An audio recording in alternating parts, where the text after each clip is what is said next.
ঈদ মানে খুশি, ঈদ মানে আনন্দ। আসলে সত্যি কি ঈদ সবার জীবনে আনন্দ নিয়ে আসে?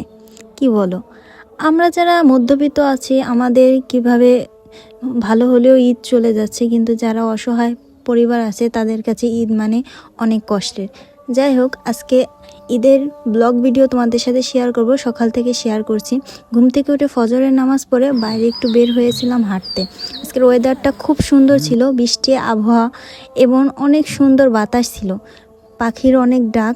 তো ঘরে এসে বিছানাটা ফার্স্টলি আগে গুছিয়ে নিলাম। দেন তোমাদের ভাইয়া নামাজে যাবে, তার জন্য তার পাঞ্জাবি পায়জামা বের করে ইস্ত্রি করে রেডি করে দিলাম। তাকে গুছিয়ে মিষ্টিমুখ করিয়ে পাঠিয়ে দিলাম নামাজের জন্য। বাইরে অনেক বৃষ্টি পড়তেছিল, ভিজে ভিজে নামাজ পড়তে গেল। তো নামাজ পড়ে শেষ করে চলে আসলো। সে বলতেছে তার পায়ে হাত দিয়ে সালাম না দিলে আমার ঈদ সালামই দেবে না। তো তাকে সালাম করলাম এবং এক বান্ডিল নতুন কসকসে টাকা তার কাছ থেকে সালামি নিয়ে নিলাম।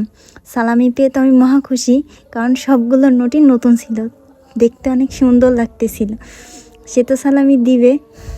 ছোটোবেলায়ও সালামি নেওয়ার জন্য এভাবে বাবার কাছে আবদার করতাম।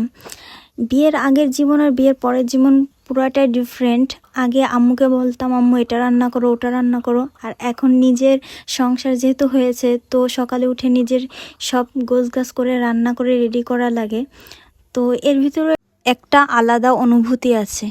বাবা মাকে ছাড়া ঈদ করতে কোথাও একটা কমতি থেকেই যায়।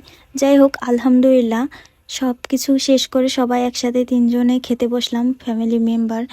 আজকের সকালের ভিডিওটা এই পর্যন্তই। তোমরা সবাই ভালো থাকবা, নেক্সট ভিডিও দেখার জন্য অপেক্ষা করবা। নেক্সট সব কিছু তোমাদের সাথে শেয়ার করব। আল্লাহ হাফেজ। সবাইকে আমার পক্ষ থেকে ঈদ মোবারক।